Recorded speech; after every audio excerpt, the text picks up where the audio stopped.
Hello everyone, আমি আজকে বানাবো ম্যাগি। আজকের ম্যাগিটা একটু ইউনিক স্টাইলের হবে। তার জন্য সবার প্রথমে আমি এখানে গাজর কুচি করে নিয়েছি। তারপর এখানে আমি ম্যাগিটা বয়েল করতে দিচ্ছি, পুরোপুরি বয়েল করব। আমি আজকে একটু ম্যাগিটা ইউনিক স্টাইলে বানাবো, তার জন্য তোমাদের সাথে শেয়ার করছি। এখানে দেখো আমি ম্যাগিটা বয়েল করতে দিয়েছি আর ম্যাগিটা পুরোপুরি বয়েল হয়েও গেছে। আর এদিকে দেখো আমি আগে থেকে লঙ্কা আর পেঁয়াজ কুচি করে রেখে দিয়েছি। তারপর আগুন দিয়ে কড়াইটা বসিয়ে দিলাম। কড়াইটা বসিয়ে তেল দিয়ে দিলাম, সরিষার তেল দিয়েছি। তেলটা একটু গরম হলেই তারপর দিয়ে দেবো আমি গাজর যে কুচি করে রেখেছি, সেই গাজরটা দিয়ে দিব। সেই গাজরটা আমি হালকা করে ভেজে নেব। গাজরটা আমি হালকা করে ভাজবো, কারণ বেশি ভাজা হয়ে গেলে আবার খেতে ভালো লাগে না, অল্প কাঁচা কাঁচা থাকলে খেতে ভালো লাগে। আর এখানে আমি অল্প পরিমাণে লবণ দিয়ে দিয়েছি। লবণ না দিলে গাজরটা সেদ্ধ হবে না, তার জন্য আমি অল্প পরিমাণে লবণ দিয়ে একটু নাড়াচাড়া করে দিচ্ছি। তোমরা যদি গাজর খেতে না ভালোবাসো তাহলে নাও দিতে পারো। আমি গাজর খেতে ভালোবাসি, তার জন্য আমি এখানে গাজর দিয়ে দিচ্ছি।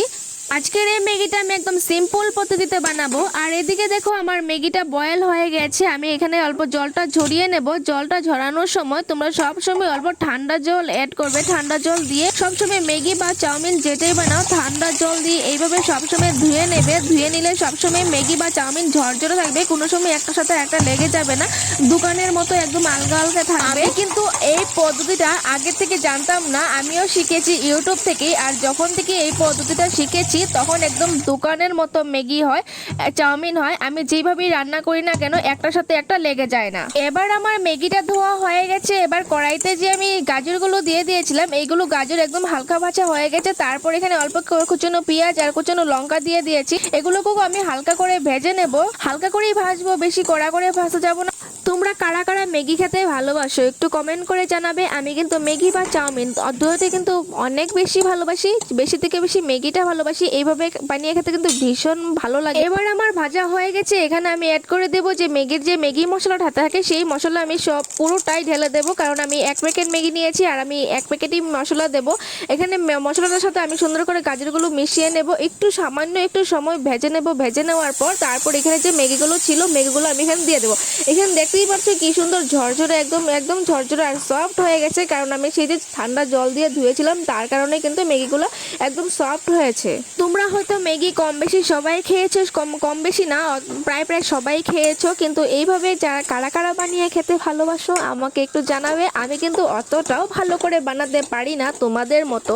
আমি বলবে না যে আমার থেকে ভালো তুমি বানাওনি, সেরকমও না। আমি কিন্তু তোমাদের থেকে বেশি ভালো বানাতে পারি না, কিন্তু আমি যে আমার জন্য যে যতটুকু বানাই ততটুকু আমি এনাফ, আমার জন্য দারুণ হয়। আমি খেতে ভীষণ ভালোবাসি আমার রান্না। এই দেখো এখানে আমি নাড়াচাড়া করছি। নাড়াচাড়া করতে করতে করতে করতে আমার ম্যাগিটা প্রায় প্রায় হয়েই এসেছে, কারণ আমি কড়াইটা গরম ছিল না, তার জন্য এই কড়াইটাতে অল্প লেগে লেগে গিয়েছিল। এখান থেকে আমি সার্ভ করে নিয়েছি একটা প্লেটে। দেখতে কেমন হয়েছে একটু বলো। এটা হলো নিরামিষ ম্যাগি। আমি কিন্তু এখানে কোনো ডিম টিম কিছুই অ্যাড করিনি, তারপরেও কিন্তু দারুণ খেতে হয়েছে। এখানে দেখো আমি নিয়ে বসে পড়েছি। কি মজা, কি দারুণ খেতে হয়েছে, খুব টেস্টি হয়েছে গাইস। তোমরা কারা কারা এরকমভাবে আগেই বানিয়ে খেয়েছো আমাকে একটু কমেন্ট করে জানাবে। আর যারা এখনও খাওনি তারা প্লিজ বানিয়ে আজকে খাবে, কিন্তু আজকে বাড়িতে খাবে, কিন্তু আজকে ঠান্ডা ঠান্ডা দিন আছে, বাড়িতে খাবে, দারুণ টেস্টি লাগে খেতে। তো গাইস এই দেখো আমি খাওয়া শুরু করে দিয়েছি, আমাকে কেউ নজর দিবে না কিন্তু। গাইস আজকে ভিডিওটা এতটুকুই। যদি কারো ভালো লেগে থাকে প্লিজ একটি লাইক কমেন্ট এন্ড শেয়ার করতে একদমই ভুলবে না। Love you all, tata bye, সবাই ভালো থাকো সুস্থ থাকো।